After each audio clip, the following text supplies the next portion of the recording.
بسم اللہ الرحمن الرحیم۔ سوشل میڈیا، یوٹیوب، فیس بک وغیرہ پر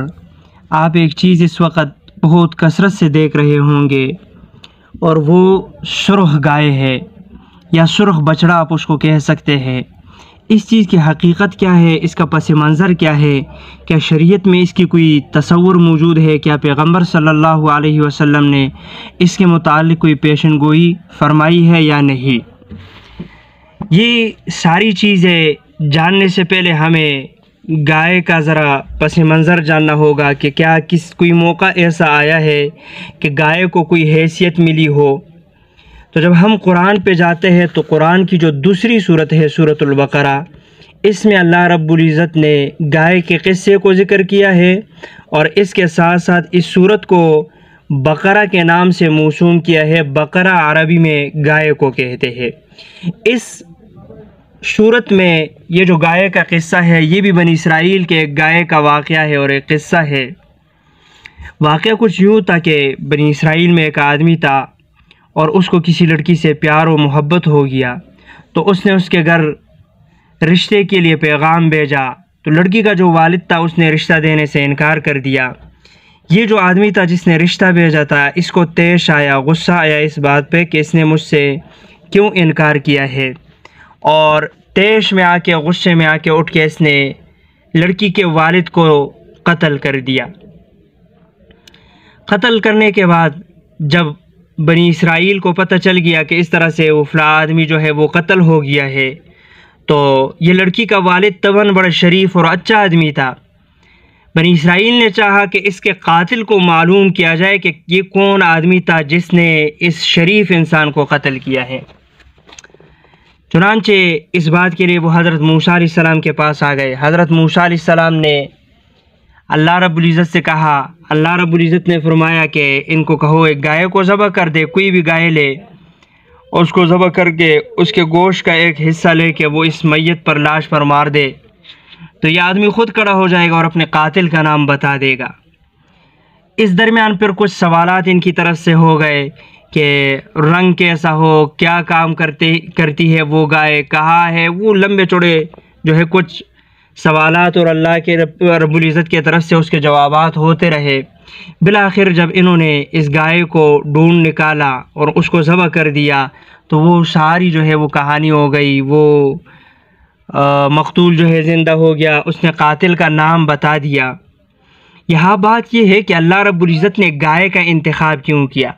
کسی اور جانور کا، بکری کا، بھینس بھی جانور ہے، اونٹ بھی جانور ہے، اللہ رب العزت نے بطور خاص جو ہے وہ گائے کا انتخاب کیوں فرمایا؟ اس کی جو وجہ ہے وہ یہ ہے کہ اللہ رب العزت ان میں سے ایک قوم تھی بنی اسرائیل میں، اور ان کے دلوں میں گائے کی بڑی عزت تھی، بڑی عظمت تھی، گویا کہ وہ اس کو بڑا عظیم سمجھتے تھے۔ کچھ لوگ جو ہے اس کی عبادت بھی کرتے تھے۔ تو اللہ رب العزت نے اس عبادت کے خاتمے کے لیے اور ان کے دلوں سے گائے کی تعظیم کو ختم کرنے کے لیے ان کو حکم دیا کہ اپنے ہاتھوں سے گائے کو ذبح کر دو، تاکہ تمہارے دلوں سے اس کی عظمت نکل جائے۔ پھر اس کے دو تائیدات جو ہے وہ ہمیں ملتی ہے۔ ایک یہ ہے کہ اس وقت ہندو جو ہے وہ گائے کی بہت تعظیم کرتے ہیں، عبادت کرتے ہیں، اور ہر قوم جو اس وقت عبادت کرتی ہے اس کی کوئی نہ کوئی مثال پچھلی امتوں میں یا قوموں میں موجود ہوتی ہے، کوئی نئی بات نہیں آتی ہے۔ تو یہ گویا پہلے سے موجود تھی یہ بات، اس لیے ہندو آج کر رہے ہیں۔ دوسری طرف جو ہے اس کی ایک نشانی ہمیں وہ جب موسیٰ علیہ السلام کو طور پہ چلے گئے اور پیچھے بنی اسرائیل جو ہے وہ رہ گئے، حضرت ہارون علیہ السلام رہ گیا ان کے ساتھ، تو سامری نے وہ قالب بنایا، ایک بچڑا بنایا، اور اس میں جو ہے وہ مٹی ڈالی، اور وہ پھر چیخنے لگا، چلانے لگا۔ تو وہاں سے بھی یہ دو چیزیں جب ہم دیکھتے ہیں تو ہمیں اس کی تائید ملتی ہے کہ بنی اسرائیل میں بھی کوئی قوم ایسی تھی، کچھ لوگ ایسے تھے کہ جو گائے کی عبادت کرتے تھے۔ اللہ رب العزت نے اس عبادت کے خاتمے کے لیے اور اس کی عظمت کے خاتمے کے لیے یہ راستہ اختیار کر دیا کہ ان سے گائے کو ذبح کروا دیا۔ اب یہ جو آج کل ریڈ ہائیفر اس کو کہے یا بچڑا کہے، سرخ، یہ ان کا اپنا ایک عقیدہ ہے، اور عقیدہ یہ ہے کہ ایسی گائے یا ایسا بچڑا جس کی عمر زیادہ نہ ہو، 2 سے 4 سال کے درمیان اس کی عمر ہوگی، اور اس میں کوئی بال بھی ایسا نہ ہو جو سفید ہو یا کسی اور رنگ کا ہو، یعنی اس کا ایک بال بھی ایسا نہ ہو جو سرخ رنگ کے علاوہ کسی اور رنگ کا ہو۔ یہ کچھ جانور یہ جو ہے وہ کیا کریں گے، جمع کریں گے،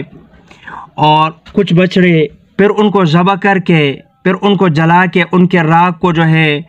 وہ پانی میں ڈالیں گے، پھر اس پانی کا چھڑکاؤ کریں گے، اور چھڑکاؤ جو ہے وہ کہاں پہ کریں گے، بیت المقدس جہاں پر ہے اس جگہ پہ کریں گے، اور پھر بیت المقدس کو جو ہے اس کو ختم کریں گے، اور وہاں پر جو ہے وہ کیا بنائیں گے، ہیکل سلیمانی۔ یہ ہیکل سلیمانی ایک صندوق تھا، اللہ رب العزت نے آدم علیہ السلام سے لے کر جتنے پیغمبر تھے پیچھے آ رہے تھے، وہ ایک صندوق ان کے ساتھ آ رہا تھا، تبرکات تھے ان کے۔ حضرت داؤد علیہ السلام کے پاس یہ صندوق آیا، اور داؤد علیہ السلام نے جو ہے پھر اس کے لیے ایک جگہ بنائی، وہاں پہ یہ پڑا ہوا تھا۔ یہ کہتے ہیں کہ یہ ایک مرتبہ وہ تعمیر ہوئی تھی، داؤد علیہ السلام نے کی تھی، دوسری مرتبہ جو ہے وہ تعمیر پھر بھی ہو گئی تھی، اور تیسری مرتبہ تعمیر جو ہے اس کی ہیکل سلیمانی کی ہم کریں گے۔ اور اس میں یہ جو ہے وہ صندوق کا نظریہ کچھ یہاں پہ رکھ لیتے ہیں، باقی وہ کہتے ہیں کہ یہ جو بیت المقدس ہے یہ ہمارے اس ہیکل سلیمانی کے جگہ پہ بنا ہوا ہے، ہم اس کو ختم کریں گے۔ اب بات یہ ہے کہ کیا ہمیں کوئی حدیث میں ایسی کوئی علامت یا نشانی یا پیغمبر صلی اللہ علیہ وسلم کی کوئی پیشن گوئی جو ہے وہ ملتی ہے کہ بیت المقدس جو ہے وہ مسمار ہوگا، اس کے عمارتوں کو گرایا جائے گا؟ تو ہمیں حدیث میں کوئی ایسی چیز نہیں، بلکہ ہمیں اس کی بقا کی علامت ملتی ہے، اور بقا کی علامت یہ ہے کہ امام مہدی کا جو وہ حکومت کریں گے ان کا دارالخلافہ وہ بیت المقدس ہوگا۔ پھر امام مہدی نماز پڑھائیں گے بیت المقدس میں پڑھائیں گے، اور حضرت عیسیٰ علیہ السلام کا نزول بیت المقدس کے مینارے پر ہوگا۔ تو یہ چیزیں ہمیں یہ سکھا رہی ہے کہ بیت المقدس کے ختم کرنے کا، یہاں وہاں اس عمارت کے گرانے کی جو باتیں کی جاتی ہے، ڈرایا اور دھمکایا جاتا ہے، اس کی کوئی حقیقت نہیں ہے، انشاءاللہ اس کو گرانا مشکل ہے۔ پھر جو انہوں نے اپنی طرف سے یہ جو بات بنائی ہے، کیا اس کی حدیث میں کوئی جو ہے تذکرہ ملتا ہے؟ جو یہ بچڑے کی بات ہے یا ہیکل سلیمانی کی بات ہے، تو کیا اس کی کوئی حقیقت ہے حدیث میں؟ اس کی پھر کوئی پیشن گوئی ملتی ہے یا نہیں ملتی ہے؟ قرب قیامت جو ہے کوئی ایسا ماجرا ہونا ہے، یہ کہتے ہیں کہ ہم جو ہے اس کو ذبح کر دیں گے، اور پھر اس کے ذریعے جو ہے وہ یہ بھی سمجھتے ہیں، اسرائیل یہودی یہ سمجھتے ہیں کہ ہم گناہوں سے پاک ہو جائیں گے، اور جب ہم گناہوں سے پاک ہو جائیں گے تو پھر اپنے مسیحا کو، جس کو ہمارے اصطلاح میں جو ہے وہ کیا کہتے ہیں، دجال کہتے ہیں، اور ان کی اصطلاح میں اس کو مسیحا کہتے ہیں، تو پھر یہ کہتے ہیں کہ ہم ایک خاص انداز میں اس کو بلائیں گے، اور وہ آئے گا ہمارے پاس، اور ہماری آواز جو ہے وہ پکار ہمارا سنے گا۔ تو یہ ساری وہ چیزیں ہیں جو بے بنیاد ہے، جس کی کوئی حقیقت نہیں ہے، جس کی کوئی جو ہے وہ اصل نہیں ہے، بے بنیاد اپنی طرف سے جو ہے ایک عقائد جو ہے وہ گڑے ہوئے ہیں، اور اپنی طرف سے ایک نظریہ جو ہے ان کا گڑا ہوا ہے، حقیقت سے اس کا کوئی تعلق نہیں ہے۔ ایسا کوئی واقعہ قرآن اور احادیث میں ہمیں نہیں ملتا۔